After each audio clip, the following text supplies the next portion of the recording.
Selebrasyon ng Pasko Fiesta 2023 at siyam na araw ng Misa de Gallo sa Davao City, pangkalahatang naging mapayapa ayon sa PNP. Ang detalye sa report ni Julius Pacot ng PTV Davao. Naging matiwasay at mapayapa ang selebrasyon ng Pasko Fiesta sa Davao City. Ito'y ayon kay Davao City Police Office Director Police Colonel Alberto Lupas. Walang untoward incident ang nangyari matapos ang malalaking aktibidad ng Pasko Fiesta. Maliban nito ay naging matiwasay din ang siyam na araw ng Misa de Gallo sa iba't ibang areas of responsibilities ng DCPO. Ayon kay Lupas, dahil ito sa kooperasyon ng publiko at pagsunod sa culture of security na ipinapapatupad ng lungsod.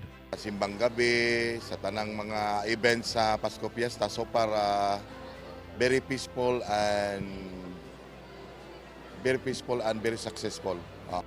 Kaya naman nagpapasalamat ang nasabing opisyal sa naging kooperasyon ng mga Davaoenyo. Umaasa naman ito na maipagpapatuloy ang mapayapa na selebrasyon ng lungsod hanggang sa pagsalubong ng bagong taon. Mula dito sa PTV Davao, Julius Pacot para sa Bayan.